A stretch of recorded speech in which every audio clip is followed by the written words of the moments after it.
Police found him alone. November 6, 1915, 5:47 p.m. Outside, the first frost of winter settles across the manicured lawns of Lynnewood Hall, turning the ornamental gardens into a crystalline graveyard. Inside bedroom 17, on the mansion's second floor, 80-year-old Peter A.B. Widener lies motionless beneath silk sheets that cost more than most Americans earn in a decade. The room smells of camphor, old money, and something else, regret, perhaps, or grief, so ancient it has calcified into the walls themselves. His personal physician, Dr. Samuel Morton, stands at the foot of the massive four-poster bed, watching the shallow rise and fall of his patient's chest. Each breath comes slower than the last. In the corner, a Tiffany lamp casts amber light across priceless tapestries, depicting hunting scenes from medieval France. On the marble mantelpiece, a bronze clock, commissioned from the same Parisian artisan who crafted timepieces for Napoleon III, ticks away the final minutes of one of America's greatest fortunes. The doctor knows what the newspapers don't. Peter Widener is worth approximately $60 million, equivalent to $2 billion in today's currency. He built this 110-room palace, commissioned its 268-foot limestone facade, filled its halls with Rembrandts and Raphaels. He owns streetcar companies in Philadelphia, New York, and Chicago. He has dined with presidents, financed railways, shaped the infrastructure of American cities. But tonight, none of that matters, because Peter Widener is dying of a broken heart. 3 years earlier, on a cold April night in the North Atlantic, the RMS Titanic, a ship in which Widener was a major investor, struck an iceberg and sank. Among the 1,517 souls claimed by that freezing darkness were Peter's eldest son George and his beloved grandson Harry, the young men who were supposed to inherit this empire, the heirs who would preserve this palace for generations. Since that night, Peter hasn't been the same. His health deteriorated. His smile vanished. He walks these 110 rooms like a ghost haunting his own mausoleum. At 6:03 p.m., Dr. Morton places 2 fingers against Peter Widener's neck. There is no pulse. Outside, the sun sets over Pennsylvania, casting long shadows across America's second-largest Gilded Age mansion. The industrial titan who rose from a butcher's apprentice to build an American Versailles has drawn his last breath. And in that moment, the fate of Lynnewood Hall is sealed. Because what happens to a palace built for a dynasty when the dynasty dies with a ship? The answer is more haunting than you could imagine. This is the story of America's most mysterious abandoned mansion, a tale of unimaginable wealth, unspeakable tragedy, and the curse that would doom one of the nation's greatest architectural treasures to 70 years of decay. But first, we must travel back before the tragedy, back before the fortune, back to a small Philadelphia street, where a teenage boy stands covered in blood. It's 1847. 13-year-old Peter Widener grips a cleaver in his cramped butcher shop, surrounded by hanging carcasses and the metallic tang of fresh meat. His hands are raw from the cold, his apron stained crimson. Outside, horse-drawn carriages splash through muddy streets. Philadelphia's wealthy elite pass by without a second glance at the butcher's boy. Peter watches him through the shop window. The gentlemen in silk-top hats, ladies in velvet gowns, children whose shoes cost more than his family earns in a month. He's not envious. Exactly. He's calculating. Even at 13, Peter Widener possesses something more valuable than money, an ability to see patterns invisible to others, to understand how systems work, to recognize opportunities where others see only obstacles. His father, a German immigrant bricklayer, taught him the value of honest labor. His mother taught him ambition. Peter combines both into something entirely his own, a relentless drive not just to succeed, but to dominate. He doesn't know it yet, but 30 years from now, those wealthy Philadelphians will beg for invitations to his home. Their grandchildren will attend parties in his ballroom. His art collection will make European aristocrats weep with envy. But right now, he's just a boy with bloody hands and impossible dreams. Peter's breakthrough comes not through luck, but through reading the city like a book. By 16, he's noticed something curious. Philadelphia is expanding westward. New neighborhoods are sprouting along Fairmount Avenue, Spring Garden, Ridge Avenue. Wealthy families are building estates farther from the crowded city center. and they all need to get back downtown for business. In 1858, at age 24, Peter makes his first major investment. He buys stock in a small streetcar company. It's a gamble. The company is struggling. Its routes inefficient. Its management corrupt. But Peter sees what others miss: potential. He doesn't just buy stock. He studies the business obsessively. He rides the routes, notes the passenger patterns, identifies the bottlenecks. Within 2 years, he's maneuvered himself onto the board of directors. Within 5, he's effectively controlling the company. Peter revolutionizes Philadelphia's transit system with what seems like common sense, but is actually genius. He creates transfer tickets, allowing passengers to switch between routes. Previously, each line operated independently. Passengers paid full fare for each leg of their journey. Peter's system makes travel affordable for working-class Philadelphians, while dramatically increasing ridership. Revenue explodes. The Philadelphia Traction Company becomes the most profitable transit operation in America. By 1870, Peter Widener is no longer a butcher's son. He's a transit magnate, a behind-the-scenes power broker who understands that whoever controls how people move controls the city itself. But Peter isn't finished. He's barely begun. In 1873, Peter meets William Elkins, a political operator with connections throughout Pennsylvania's government. Elkins is smooth where Peter is calculated, charming where Peter is intense. They recognize in each other complementary skills. Elkins can open doors that money alone cannot, while Peter can transform political access into staggering profit. Their partnership becomes legendary and controversial. Together, they secure franchises to build streetcar lines in Baltimore, Pittsburgh, New York, and Chicago. They don't just operate transit systems. They create them. They lay the tracks, build the cars, establish the routes that shape urban development across America's fastest-growing cities. But their methods raise eyebrows. Bribes to city officials. Sweetheart deals with corrupt politicians. Contract awarded without competitive bidding. Peter operates in the gray zone between entrepreneurship and exploitation, between innovation and monopoly. He'll later face accusations of price fixing, union busting, political manipulation. Peter's response? A shrug. Business is business, he tells a reporter in 1882. I do what's necessary to succeed. Men who lack the stomach for it can remain poor. By 1885, Peter Widener controls more miles of streetcar track than any other individual in America. His Philadelphia Traction Company is valued at $20 million, equivalent to over $650 million today. He's 48 years old and one of the richest men in Pennsylvania, but he's also just lost the love of his life. In July 1879, Peter married Hannah Josephine Dunton, the daughter of a prosperous merchant. Hannah is cultured, refined. Everything Peter's rough Philadelphia upbringing denied him. She introduces him to art, to music, to the social graces required to move among America's aristocracy. More importantly, she humanizes him. Where Peter sees numbers and systems, Hannah sees people. She tempers his ruthlessness with compassion, his ambition with perspective. They have 4 children, George, Joseph, Eleanor, and Josephine. Peter adores her. For perhaps the only time in his calculating life, he loves something more than success. When Hannah dies in 1896, succumbing to illness aboard the family yacht off the coast of Maine, Peter is shattered. He's 59 years old, at the absolute peak of his financial power, and suddenly nothing matters.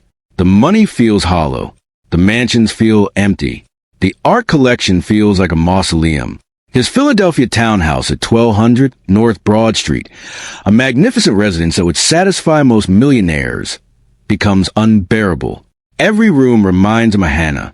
Every hallway echoes with her absence. Peter makes a decision. He will build a new home. Not just a house, a monument, a palace worthy of Hannah's memory, grand enough to distract him from grief, magnificent enough to cement his family's legacy for generations. He will call it Lynnewood Hall, and it will be America's last great Versailles. Peter turns to Horace Trumbauer, a 29-year-old architect who designed his previous residences. Trumbauer is brilliant but virtually unknown outside Philadelphia, a high school dropout who taught himself architecture by studying European masterpieces. He's self-conscious about his lack of formal education, compensating with obsessive attention to detail and an almost supernatural ability to translate client dreams into limestone reality. Peter's instructions are simple but staggering. Build me the finest residence in America. Cost is irrelevant. I want 110 rooms. I want it to rival the great estates of Europe.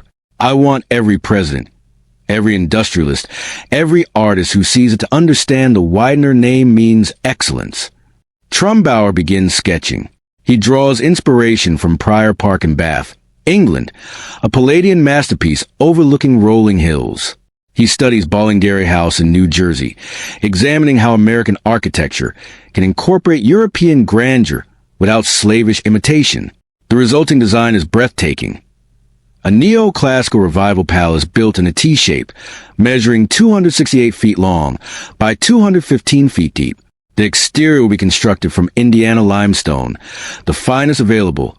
Each block hand-selected for uniformity and durability. The foundation will incorporate steel I-beams, ensuring the structure survives centuries.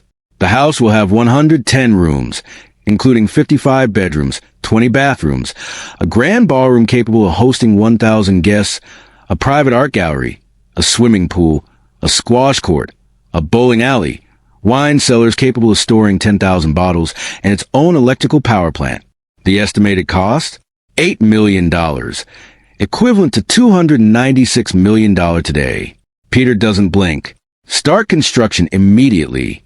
On a crisp autumn morning in 1897, Peter stands on 480 acres of rolling Pennsylvania countryside in Elkins Park, Montgomery County. The land is pristine. Gentle hills covered in oak and maple trees, a small creek winding to the eastern edge, views stretching to the Philadelphia skyline in the distance. Construction crews have already begun clearing the site. Dump trucks deliver Indiana limestone blocks weighing 3,000 pounds each. Cranes position steel beams for the foundation. Hundreds of workers swarm the property. Stonemasons, carpenters, electricians, plumbers, gardeners. Peter oversees everything personally. He inspects mortar joints, tests steel welds, questions every material choice. This isn't just a house. It's a statement. A declaration that Peter Widener, the butcher's son, has conquered America. The construction proceeds with astonishing speed. Within 18 months, the limestone shell is complete. The T-shaped structure rises 3 stories, its symmetrical wings flanking a central entrance hall crowned by a glazed dome. From a distance, it resembles a European palace transplanted to Pennsylvania soil. But the real magic happens inside. Peter hires 2 interior design firms. The Parisian Atelier Jules Allard E.T. Fills, famous for decorating Vanderbilt mansions, and American designer William Baumgarten, who transformed Fifth Avenue estates into temples of taste. Their mission? Create interiors that rival Versailles itself. They scour Europe for materials.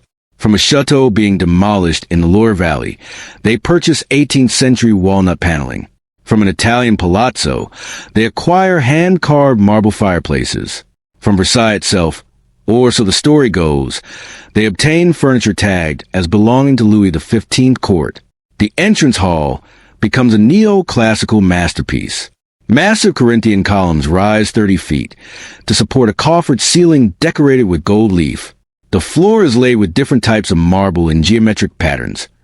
White Carrara from Italy, green serpentine from Vermont, red Rosso from France.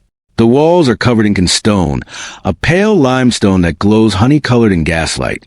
Visitors entering through the bronze outer doors and gold-clad inner doors find themselves in what one guest describes as not a hallway, but a cathedral dedicated to wealth itself. The grand staircase splits at the first landing, curving in opposite directions to the second floor. The banister is bronze, the steps marble, the walls lined with niches for statuary. Sunlight floods through the glazed dome 60 feet overhead, bathing everything in ethereal light. One by one, the rooms take shape. The breakfast room is paneled in French walnut, decorated with green and white marble accents. Gobelin tapestries, woven in the 17th century for French nobility, hang on the walls. A fireplace carved from a single block of Italian marble dominates one end. The ceiling features a Tiffany skylight, depicting morning glories and vines, filtering sunlight into jewel-toned patterns across the room. The dining room can seat 40 guests at a table imported from a Bavarian castle. The walls are covered in silk damask. Crystal chandeliers, each holding 200 candles, hang from a ceiling decorated with frescoes depicting Greek gods feasting on Mount Olympus. The chairs are Louis XVI originals, their gold gilt carefully restored. The ballroom is staggering, measuring 85 feet by 30 feet. It's one of the largest private ballrooms on the East Coast. The walls are walnut panels interspersed with fluted columns capped in gold leaf. The ceiling is a masterpiece of plaster craftsmanship, intricate filigree molded into floral patterns, each petal highlighted with 24-karat gold. 3 massive chandeliers illuminate the space, their crystals casting rainbow prisms across the parquet floor. But Peter's pride is the art gallery, spanning 100 feet. With ceilings 25 feet high, the gallery is designed specifically to showcase Peter's collection of European masterpieces. The walls are covered in burgundy silk. Recessed lighting, cutting-edge technology for 1899, illuminates each painting without glare. The floor is cork covered with Persian rugs to muffle footsteps, ensuring visitors can contemplate art in silence. Peter has been collecting for years, advised by the Devine brothers, the most influential art dealers of the Gilded Age. His collection includes 14 Rembrandts, 8 Van Dycks, 2 Vermeers, works by Raphael, El Greco, Titian, Bellini, Monet. Donatello's Bronze David, one of the sculptor's greatest works, stands in a place of honor. The collection is valued at $20 million in 1899, over $740 million today. Peter jokes that he's built the most expensive storage facility in America. But it's more than that. The gallery represents Peter's transformation from rough-edged industrialist to cultivated patron. Art is the ultimate status symbol in Gilded Age America. Proof that wealth has been transmuted into taste, that money has purchased not just comfort but civilization itself. On December 19, 1899, Lynnewood Hall officially opens with a gala that makes Philadelphia society gasp. 400 guests arrive in carriages and early automobiles, their procession winding up the tree-lined driveway illuminated by electric lights. Still a novelty in 1899, footmen in livery greet arrivals at the bronze doors. Inside, the mansion blazes with thousands of candles, electric chandeliers, gas lamps, every lighting technology of the age deployed simultaneously. The New York Symphony Orchestra, conducted by Walter Damrosch, performs in the ballroom. Opera singer Johanna Gotsky, the most famous soprano in America, sings arias from Widener and Mozart. Champagne flows from fountains sculpted to resemble Greek nymphs. Servants circulate with silver trays of caviar, oysters, roasted pheasant, chocolate truffles imported from Belgium. Philadelphia's elite, the Drexels, the Cassats, the Biddles, mingle with New York's Vanderbilts, Astors, and Morgans. Politicians, industrialists, artists, and intellectuals crowd the gilded rooms, marveling at the opulence. Newspaper accounts describe the evening in breathless prose. The Philadelphia Times declares, Mr. Widener has constructed not merely a residence, but a palace that would make European royalty envious. America has no finer private home. Peter stands in the entrance hall, greeting guests with formal courtesy. He's 62 years old, his beard now fully gray, his eyes tired but satisfied. This is his triumph, his monument, his answer to grief. But if you look closely, if you ignore the champagne bubbles and orchestra music and glittering jewels, you can see something else in Peter's expression. Sadness, because Hannah isn't here to see it. Life at Lynnewood Hall settles into a rhythm of staggering luxury. Peter maintains a permanent staff of 37 servants, butlers, footmen, housemaids, kitchen staff, laundresses. An additional 60 groundskeepers maintain the gardens, orchards, stables, greenhouses, and polo field. Peter's sons, George and Joseph, live at Lynnewood with their families. George, the eldest, is being groomed to inherit the family business empire. He's 40 years old, married to Eleanor Elkins, daughter of Peter's business partner, and father to 3 children, Harry, Eleanor, and George Jr. Joseph, the younger son, shares his father's passion for art. Together, they expand the collection obsessively, traveling to Europe annually to acquire masterpieces. Joseph is quieter than George, more intellectual, less interested in the rough-and-tumble business. Peter himself has withdrawn from day-to-day management of his companies. At 63, he's one of the richest men in America, with nothing left to prove. He spends his days adding to the art collection, entertaining guests, and doting on his grandchildren, especially Harry, George's eldest son. Young Harry Widener is 17 in 1902, brilliant and bookish. While his father focuses on business, Harry loses himself in literature. He collects rare books with the same obsession his grandfather collects art. First editions, medieval manuscripts, volumes so rare that museums beg to borrow them. Peter adores the boy. They spend hours together in the library, discussing philosophy, literature, history. Harry is curious, thoughtful, qualities Peter respects more than raw ambition. He sees in Harry hope that the Widener legacy will be more than just money, that it will contribute to culture and learning. Peter tells Joseph, Harry will be the finest of us all. It's a prediction that will haunt him forever. In 1910, Peter partners with J.P. Morgan to invest in a new shipping venture, the International Mercantile Marine Company, which owns the White Star Line. The company is building a new ocean liner, the largest, most luxurious ship ever constructed. They're calling it the Titanic. Peter invests $200,000, equivalent to $6 million today, becoming one of the ship's major stakeholders. It's a smart business decision. Transatlantic passenger travel is booming. The wealthy clamor for faster, more comfortable ships. The Titanic promises to revolutionize ocean travel. Peter never suspects that this investment will destroy his family. In March 1912, George Widener, his wife Eleanor, and their son Harry travel to Paris. The trip has multiple purposes. George is exploring international business opportunities. Eleanor is shopping for her daughter Josephine's wedding trousseau, and Harry is hunting rare books. Harry's passion leads him to a Parisian bookseller shop, where he discovers a 1598 edition of Francis Bacon's Essays, one of only a handful of copies still in existence. Harry is ecstatic, bargaining with the dealer until he secures the volume for 3,000 francs. He writes to his grandfather, I've found a treasure that belongs at Lynnewood. Wait until you see it. For their return voyage, George books passage on the newest, most luxurious ship afloat, the RMS Titanic.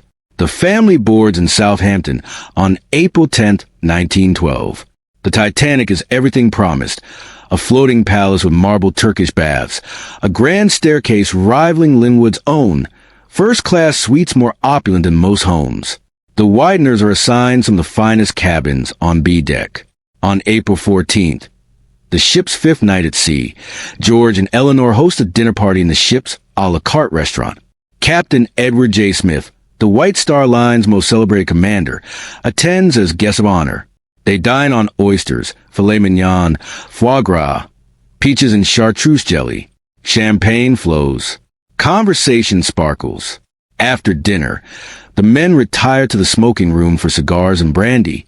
Harry excuses himself around 10:30 p.m., heading to his cabin. He wants to examine his Bacon volume one more time before sleeping. At 11:40 p.m., Titanic strikes an iceberg. The collision is almost gentle, a scraping sound, a slight shudder. Most passengers barely notice. In the first-class smoking room, George Widener and the other men continue their card games, assuming the ship has merely thrown a propeller blade. But Captain Smith knows better. He's just received catastrophic news from the engine room. The iceberg has opened a 300-foot gash in Titanic's hull. 5 watertight compartments are flooding. The ship can survive 4 breach compartments, but not 5. The Titanic is doomed. At 12:15 a.m., crew members begin loading lifeboats. There's initial confusion. Many passengers refuse to leave the warm ship for small boats on a freezing ocean. The crew hasn't conducted lifeboat drills. Nobody knows which boat to board or where to go. Eleanor Widener is ushered toward Lifeboat 4 with other first-class women. She looks back desperately for George and Harry. Where are they? Why aren't they coming? George finds her on the boat deck. His face is calm, but his eyes betray terror. Eleanor, get in the lifeboat. Take care of the children. Come with me. Women and children first. That's the rule. George, go. Now. Eleanor is physically lifted into the lifeboat by a crew member. She watches George fade into crowd on deck, searching for Harry. The lifeboat begins its jerky descent toward the black water 70 feet below. On the tilting deck, George finds Harry near the grand staircase. The boy is clutching his bacon book, wrapped in oilcloth to protect it from spray. "We need to get you into a boat," George says. Harry shakes his head. "I won't leave without you, Father." "Harry." "No." They stand together as Titanic's bow sinks deeper. Around them, the ship's musicians continue playing ragtime, trying to maintain calm. Passengers in evening gowns and tuxedos mill about, many still disbelieving the danger. At 2:18 a.m., Titanic's lights flicker and go out. The bow is completely submerged. The stern rises into the air, propellers dripping seawater. Passengers cling to railings, deck chairs, anything fixed. George pulls Harry close. "I love you, son. I love you too, Father." At 2:20 a.m., Titanic's hull splits in half. The bow section tears away and plummets to the ocean floor 2.5 miles down. The stern bobs for a moment vertical, before following its counterpart into the abyss. 1,500 people enter the water. The temperature is 28 degrees Fahrenheit, cold enough to kill in minutes. Victim screams echo across the black Atlantic, a chorus of anguish that survivors will hear in nightmares for the rest of their lives. George Dunton Widener and Harry Elkins Widener died together in that freezing darkness. Their bodies are never recovered. Harry's bacon book sinks with him, resting now somewhere in the endless mud of the abyssal plain. Eleanor survives. She spends 7 hours in lifeboat 4, wrapped in blankets, shivering, praying. When a rescue ship Carpathia picks him up at dawn, she's nearly catatonic with cold and grief. She returns to Philadelphia 10 days later, a widow at 50. The news has already reached Lynnewood Hall. Peter collapses when he hears, literally falls to the marble floor of the entrance hall, clutching his chest. Joseph rushes his father to bed. Doctors are summoned. They diagnose a heart attack brought on by shock. Peter survives, but something inside him breaks. He's lost his heir, his brilliant grandson, the future of his dynasty. And suddenly, Lynnewood Hall, this magnificent palace built to house generations of Wideners, becomes a mausoleum haunted by the ghosts of the men who were supposed to inherit it. Peter never fully recovers. For 3 years, he wanders Lynnewood's 110 rooms like a specter, aging rapidly. His hair turns completely white. His step becomes unsteady. He loses interest in business, in art, in everything. Friends who visit describe him sitting for hours in the art gallery, staring at paintings without seeing them. Sometimes staff hear him talking to Harry as if the boy were still there. "Look at this Rembrandt, Harry. See how the light falls on the subject's face." But Harry isn't there.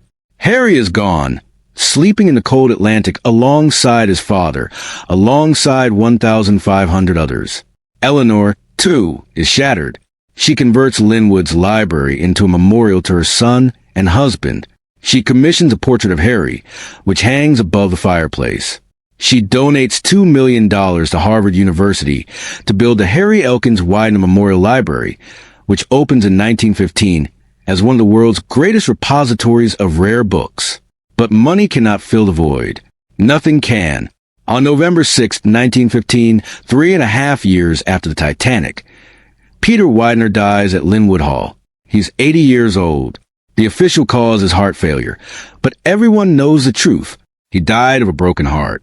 The Philadelphia Times publishes a front-page obituary. Peter A.B. Widener, capitalist, dies. Industrial giant and art patron passes at his estate.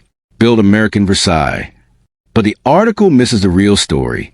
Peter didn't just die. His dynasty died with him.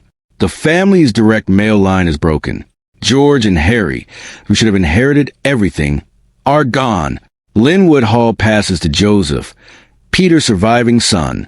Joseph is 53 years old, wealthy beyond measure, and utterly unprepared for the responsibility of maintaining America's grandest mansion. But he tries. God, how he tries. Joseph Widener understands his duty. His father built Lynnewood as a family seat for generations. Joseph must preserve it, must honor his father's memory, must ensure that the Widener name endures. He maintains the art collection, even expanding it. Between 1915 and 1940, Joseph adds Bellini's The Feast of the Gods, multiple works by Gainsborough and Reynolds, sculptures by Desiderio de Settignano. The collection grows to over 2,000 pieces, valued at $50 million, nearly $1 billion today. In 1916, Joseph hires French landscape architect Jacques Grieber, designer of Philadelphia's Benjamin Franklin Parkway, to redesign Lynnewood's gardens. Grieber creates a 33-acre masterpiece in the French formal style: geometric parterres, sculpted hedges, gravel pathways, marble statuary, and a spectacular fountain designed by his father, Henri Léon Grieber. The fountain features bronze tritons and nereids, mythological sea gods, spouting water in elaborate patterns. It costs $120,000, over $3.5 million today, and is considered one of the finest private fountains in America. Joseph also continues his father's tradition of hospitality. Throughout the 1920s and 1930s, Lynnewood hosts parties that make society columns nationwide. William Kissam Vanderbilt attends. Harvey Firestone, Frank Seiberling, artists, senators, European aristocrats. In 1932, Time magazine publishes a breathless account of a Lynnewood party. In the ballroom, beneath chandeliers blazing with 1,000 lights, Philadelphia's elite waltzed to a 30-piece orchestra, while champagne flowed from fountains and caviar was served on platters of solid silver. But beneath the glamour, cracks are forming. The Great Depression devastates even the wealthy. Joseph's fortune, invested in stocks, bonds, real estate, loses half its value between 1929 and 1933. The $60 million Peter left becomes $30 million almost overnight. More crucially, Lynnewood Hall is monstrously expensive to maintain. The property taxes alone are $50,000 annually, $1.1 million in today's dollars. The staff of 100 people costs $200,000 per year. Heating the massive limestone palace through Pennsylvania winters consumes 500 tons of coal annually. Repairs to the roof, plumbing, electrical systems, grounds, they never end. Joseph is hemorrhaging money, keeping his father's dream alive. And for what? He has 2 children, Peter A.B. Widener II and Josephine, but neither wants Lynnewood. Peter II is passionate about dog breeding, not dynasty building. Josephine married into another wealthy family and has her own estate. The Widener dynasty Peter imagined, generations of heirs preserving the family legacy, will never materialize. Lynnewood Hall, built to house a dynasty, will die with the generation that built it. Joseph realizes this with growing despair. In his diary, later donated to the Historical Society of Pennsylvania, he writes in 1940, "Father built Lynnewood to last forever, but forever doesn't exist in America. We aren't the Medicis or the Habsburgs. We're businessmen who got lucky for one generation." In 1940, Joseph makes a decision that would have broken his father's heart. He begins dismantling the art collection. It's not greed. Joseph is still worth over $20 million. It's resignation. He knows he's the last Widener who will truly appreciate these masterpieces. After his death, the art will be sold piecemeal, scattered to private collectors, lost to history. Better to donate it now, to ensure the public can enjoy what his father spent a lifetime collecting. Joseph approaches the National Gallery of Art in Washington, D.C. with an extraordinary offer. He will donate the entire Widener collection, over 2,000 pieces, on one condition. The artwork must remain together, displayed as the Widener collection in perpetuity. The National Gallery agrees instantly. In 1942, Joseph signs the paperwork. Raphael's Small Cooper Madonna, Bellini's Feast of the Gods, 14 Rembrandts, 8 Van Dycks, 2 Vermeers, Donatello's David. Everything leaves Lynnewood Hall. Trucks arrive throughout 1942, carefully packing each painting, each sculpture. Museum conservators supervise, ensuring nothing is damaged. The convoy to Washington takes 3 days. When the last truck departs, Joseph walks through the empty gallery. The walls, once covered with masterpieces, now display only rectangular shadows where frames protected the silk from fading. The gallery echoes. For the first time since 1899, it's silent. Joseph dies 1 year later, in October 1943, at age 78. Unlike his father, he passes peacefully in his sleep. His obituary notes he donated one of the greatest private art collections ever assembled in America. But the obituary doesn't mention the true cost. Lynnewood Hall, stripped of its treasures, is now just an absurdly large house nobody wants. Joseph's children inherit Lynnewood and want nothing to do with it. Peter, too, is focused on dog breeding at his own property. Josephine has no interest in maintaining her grandfather's monument. In 1944, they list Lynnewood Hall for sale. Asking price, $500,000. In 1944, as World War II rages across Europe and the Pacific, Lynnewood Hall sits empty on its Pennsylvania hillside. The staff has been dismissed. The gardens are growing wild. The limestone facade, untended, is beginning to show water stains. Real estate agents bring potential buyers. A hotel developer who wants to convert it into a resort, a hospital consortium considering it for a psychiatric facility, a Catholic diocese exploring its use as a seminary. But every potential buyer balks at the same issue, maintenance costs. Even at $500,000, a fraction of its construction cost, nobody can afford to operate a 110-room mansion, requiring a permanent staff of dozens.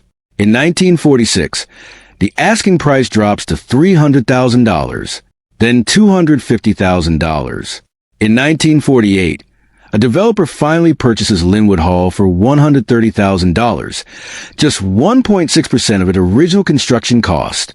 The developer's plan is simple: demolish the mansion, subdivide the 480 acres, and build suburban homes. Post-war housing demand is exploding. Returning veterans need affordable housing. A single mansion serving one family is an anachronism. Better to build 200 homes serving 200 families. Demolition is scheduled for January 1949. But then something unexpected happens. The developer discovers he can't legally demolish Lynnewood Hall. The property is protected by Pennsylvania historic preservation laws enacted in 1945. To tear it down requires approval from the Pennsylvania Historical Commission, approval they refuse to grant. The developer is stuck with an unsellable mansion. In frustration, he defaults on the mortgage. Lynnewood Hall reverts the bank. For 4 years, the mansion sits in legal limbo. Banks don't want to own mansions. They want liquid assets. But nobody will buy Lynnewood. Then in 1952, salvation arrives, or so it seems. Faith Theological Seminary, an evangelical Christian institution, purchases Lynnewood Hall for $192,000. Their plan: convert the mansion into a training center for ministers and missionaries. It's a perfect match theoretically. Seminaries need large buildings with multiple rooms for dormitories, classrooms, administrative offices. Lynnewood's 55 bedrooms can house students. The ballroom becomes a chapel. The dining room serves its original purpose. For 44 years, Faith Theological Seminary operates at Lynnewood Hall. Hundreds of ministers graduate, going on to lead churches across America. The property hosts lectures, prayer meetings, and theological debates. But the seminary faces the same problem as the Widener family. Lynnewood is monstrously expensive. Heating bills are crushing. Roof repairs cost $50,000 in 1965. Money the seminary doesn't have. Plumbing corrodes. Electrical wiring, installed in 1899, becomes a fire hazard. Worse, the seminary begins selling off pieces of Lynnewood to cover operating costs. In 1975, a Baltimore dealer purchases the walnut paneling from 6 rooms. In 1983, marble fireplaces are sold to a restoration company. In 1988, antique light fixtures are auctioned. It's death by 1,000 cuts. Each sale diminishes Lynnewood, transforming it from a palace into a shell. By 1996, Faith Theological Seminary is bankrupt. They owe $1.2 million in back taxes, unpaid maintenance bills, and debt. Pennsylvania seizes the property in a sheriff's sale. Lynnewood Hall, America's second largest Gilded Age mansion, sells for $761,000. The buyer is Dr. Richard S. Yoon, pastor of the First Korean Church in New York. Yoon's plan is to convert Lynnewood into a Christian retreat center and theological institute. But But Yoon quickly realizes he's purchased a catastrophe. The roof leaks in 40 places. Rainwater has damaged plaster ceilings throughout the second floor. Mold infests the basement. Asbestos, installed in the 1950s, contaminates multiple areas. The electrical system is dangerous. The plumbing is failing. The HVAC system doesn't work. Estimated repair cost, $25 million. Yoon doesn't have $25 million. The First Korean church doesn't have $25 million. Nobody has $25 million to spend on a mansion that serves no practical purpose.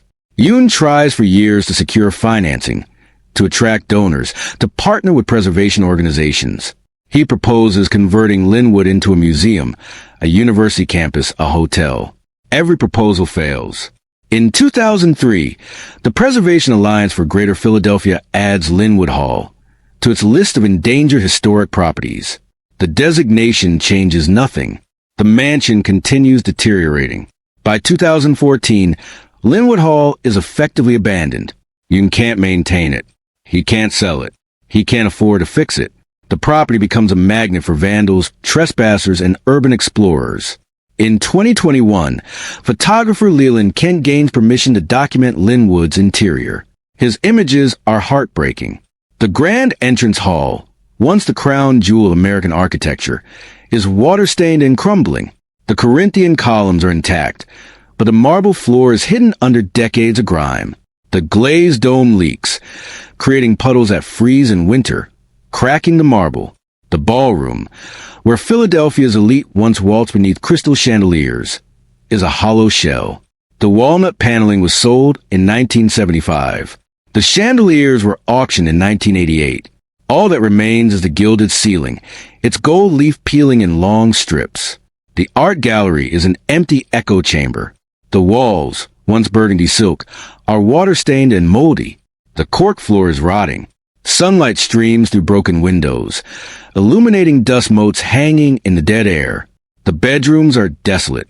In what was once Peter Widener's private chamber, only a rusted bed frame remains. The fireplace mantel was sold. The wood paneling was stripped. Graffiti covers the walls. Was here 2018. The basement swimming pool, one of America's first private indoor pools, is a crater filled with stagnant water and debris. The pool's Art Deco tiles are shattered. The changing rooms are gutted. The squash court is a ruin. Most haunting is the bowling alley, converted into a billiards room for staff in 1920. The stone fireplace remains, magnificent and absurd in the abandoned darkness. Around it, decades of detritus, broken furniture, moldy boxes, rat droppings. Urban explorers discover something else in the basement. Tunnels. Branching from the foundation, these underground passages wind beneath Lynnewood's grounds. They're service tunnels, originally built to allow staff to move between buildings without disturbing the Wideners. The tunnels connect the main house to the carriage house, the gatehouse, the greenhouses. In the tunnels, explorers find rusted pipes, electrical conduits, abandoned equipment. But they also find something stranger, personal effects. A leather suitcase from 1920, a child's toy train, a maid's uniform on a hanger, forgotten for a century. It's as if Lynnewood's inhabitants simply vanished one day, leaving everything behind, which, in a sense, they did. In 2014, Yoon lists Lynnewood Hall for sale. Asking price, $20 million. Nobody bites. In 2017, he lowers the price to $17.5 million. Then $16.5 million. Still nothing. In 2019, desperate, Yoon drops the price to $11 million. Real estate agents describe it as a unique opportunity. Code for a catastrophe nobody wants. Developers estimate $50 million in restoration costs. The property is zoned residential, limiting commercial development. It's too big for a private residence. Too expensive for a museum, too damaged for adaptive reuse. Lynnewood Hall seems destined for demolition or slow collapse. But then, in 2022, something miraculous happens. In July 2022, a group of preservationists, historians, and philanthropists announced the formation of the Lynnewood Hall Preservation Foundation. Their mission, save Peter Widener's palace. Then in 1952, salvation arrives, or so it seems. Faith Theological Seminary, an evangelical Christian institution, purchases Lynnewood Hall for $192,000. Their plan: convert the mansion into a training center for ministers and missionaries. It's a perfect match theoretically.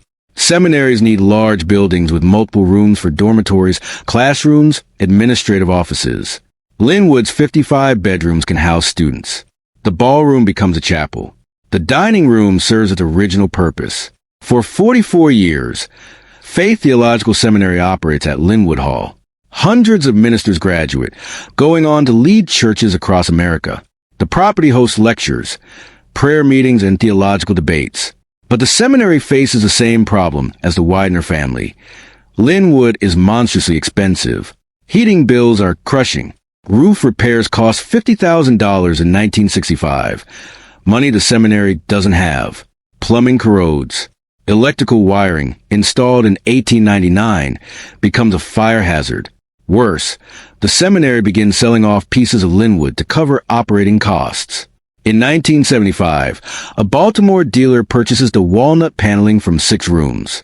In 1983, marble fireplaces are sold to a restoration company. In 1988, antique light fixtures are auctioned. It's death by 1,000 cuts. Each sale diminishes Lynnewood, transforming it from a palace into a shell.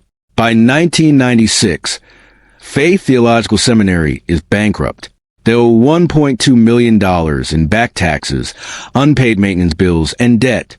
Pennsylvania seizes the property in a sheriff's sale. Lynnewood Hall, America's second largest Gilded Age mansion, sells for $761,000. The buyer is Dr. Richard S. Yoon, pastor of the First Korean Church in New York.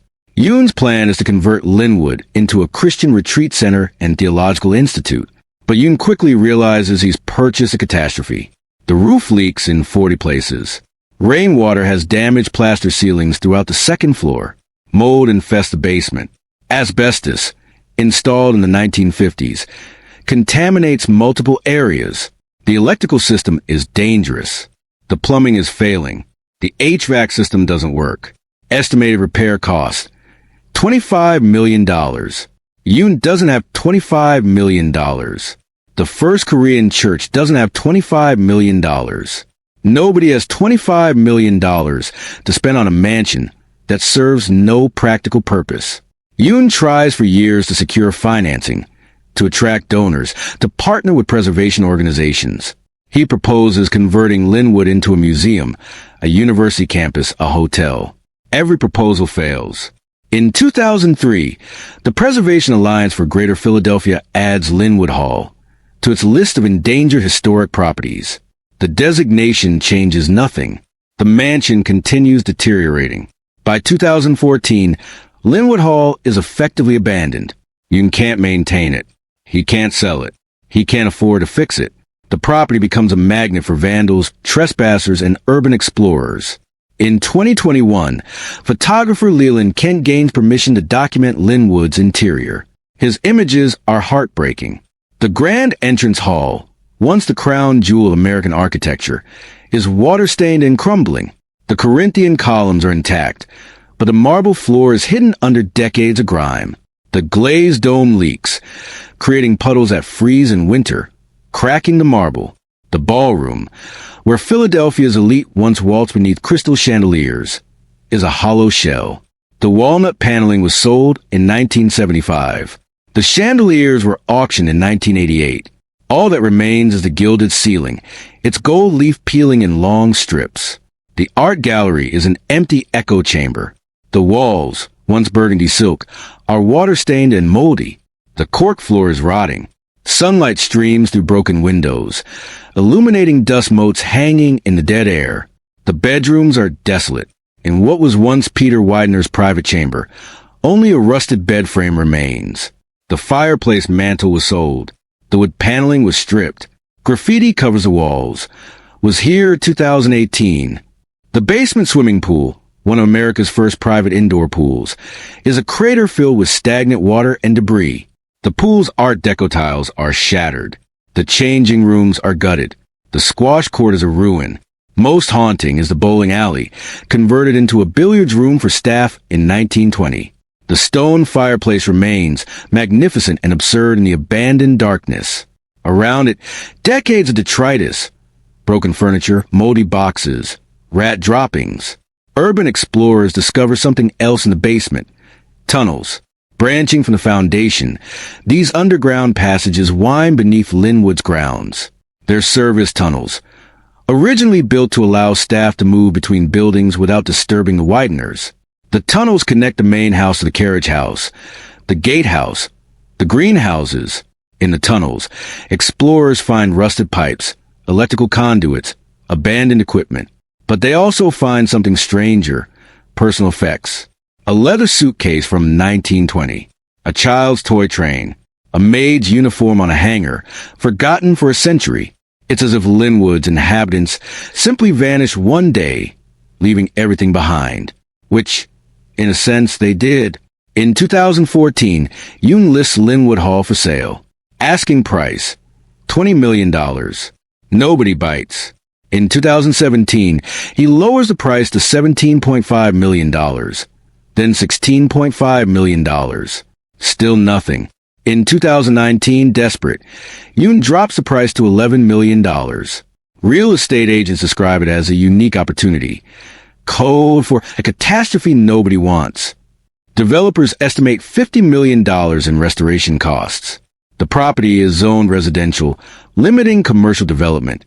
It's too big for a private residence, too expensive for a museum, too damaged for adaptive reuse. Lynnewood Hall seems destined for demolition or slow collapse. But then, in 2022, something miraculous happens. In July 2022, a group of preservationists, historians, and philanthropists announced the formation of the Lynnewood Hall Preservation Foundation. Their mission: save Peter Widener's palace. The foundation is led by Scott Bentley, founder of Bentley Systems, a software company worth billions. Bentley grew up hearing stories about Lynnewood Hall, how it rivaled Versailles, how it housed one of America's greatest art collections, how the Titanic's sinking doomed it. Bentley doesn't want Lynnewood demolished. He doesn't want to convert it into condos. He wants it restored.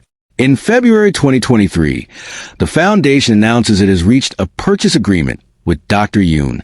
Sale price, $9 million. In June 2023, the deal closes. Lynnewood Hall, abandoned for 27 years, crumbling for 70, finally has owners who care. But the challenge is staggering. The foundation estimates restoration costs at $90 million, possibly more. The house needs a new roof, $8 million. HVAC systems, $12 million. Electrical wiring, $6 million. Plumbing, $5 million. Asbestos remediation, $1.2 million. Structural repairs, $15 million. And interior restoration, $40+ million. The foundation begins phase 1 immediately. Stabilization. Workers clear decades of debris. Structural engineers assess the limestone facade, finding it remarkably sound. Trumbauer's construction was built to last. The steel I-beams are rusted but intact. The foundation is solid. In September 2023, workers restore electricity to parts of the mansion for the first time in decades. When lights blaze in the art gallery at night, local residents weep. "I never thought I'd see it lit again," one neighbor tells reporters. The foundation's plan is ambitious. Phase 1, stabilization and emergency repairs, will cost $30 million. Phase 2, restoring the ground and gardens, will cost $25 million. Phase 3, interior restoration and adaptive reuse, will cost $40+ million. The restored Lynnewood Hall will become a museum and cultural center. The ballroom will host concerts. The gallery will display rotating exhibitions. The grounds will become a public park, with Grieber's gardens restored to their 1916 glory. But restoration isn't just about money. It's about answering the question, why should we care about a rich man's abandoned palace? Because Lynnewood Hall is more than stone and marble. It's a monument to the American dream in all its complexity, the ambition, the audacity, the tragedy. Peter Widener was born to a bricklayer. Through intelligence, ruthlessness, and relentless work, he became one of the richest men in America. He built Lynnewood to announce, "I conquered the world." But the world isn't conquered. Not permanently. Wealth is fleeting. Empires crumble. Even the grandest palaces decay. The Titanic, that unsinkable ship in which Peter invested, sank, taking his heirs with it. The art collection he spent millions assembling was donated, scattered. The mansion he built to last forever was abandoned within 50 years. And yet, when you stand in Lynnewood's entrance hall, when you look up at the Corinthian columns and glazed dome, when you run your hand along the marble balustrade, when you imagine the thousands of people who walk these halls, you feel something. Not just sadness, not just loss, wonder. Because Lynnewood proves that human beings, given vision and resources, can create beauty that transcends their own mortality. Peter Widener died a broken man, but his mansion survives. Damaged, yes. Abandoned, yes, but surviving. And now, thanks to people who believe beauty matters, who believe history deserves preservation, who believe that the past should inform the future, Lynnewood will survive another century. The ballroom will host concerts again. The gardens will bloom. Visitors will walk the same halls where Peter mourned, where Harry dreamed, where Eleanor wept. They'll learn the story, the rise, the triumph, the tragedy, the fall. And they'll understand that this is America's story. We're a nation of dreamers who build palaces, who reach too far, who sometimes succeed and sometimes fail spectacularly. But we keep building. We keep dreaming. Because that's what Peter Widener did. That's what the Lynnewood Hall Preservation Foundation is doing now. They're saying this matters. This history, this architecture, this story, it matters. And they're right. On a cold November morning in 2025, I stand at the bronze doors of Lynnewood Hall. The same doors to which Peter Widener welcomed 400 guests in December 1899. The doors are tarnished now, green with patina, but still magnificent. I think about Peter standing here 128 years ago, at the height of his power. He'd conquered American industry. He'd built a palace. He'd assembled one of the world's greatest art collections. He believed he'd secured his family's legacy for generations. He was wrong, but he was also right, because his name endures, his story endures, and now his mansion will endure, not as a private palace, but as a public treasure, not as one family's monument, but as everyone's inheritance. The Titanic took George and Harry. Time took Joseph. Neglect almost took Lynnewood itself. But in the end, the palace survives. Damaged, humbled, but surviving, just like America itself, just like all of us who dream too big, who build too grand, who risk everything on impossible visions. Peter Widener died believing he'd failed, that the Titanic had doomed his dynasty, that Lynnewood would crumble, that everything he built would vanish. He couldn't have known that more than a century later, people would still care, that strangers would donate millions to save his dream, that the palace built to impress Philadelphia society would become a gift to the world. Maybe that's the real story of Lynnewood Hall. Not tragedy, not failure, transformation. From private palace to public treasure, from monument to one family's wealth to a symbol of what Americans can achieve and what we can preserve. As I leave, I look back one more time at the limestone facade glowing in the late afternoon sun. Workers on scaffolding are repairing the roof. A truck delivers materials for the restoration. Inside, electricians are rewiring the ballroom. The palace is waking up. And Peter Widener's impossible dream, abandoned for 70 years, left to rot, nearly lost forever, is being reborn. Some palaces deserve to die, but some deserve resurrection. Lynnewood Hall is rising, and the story isn't over yet. It's just beginning.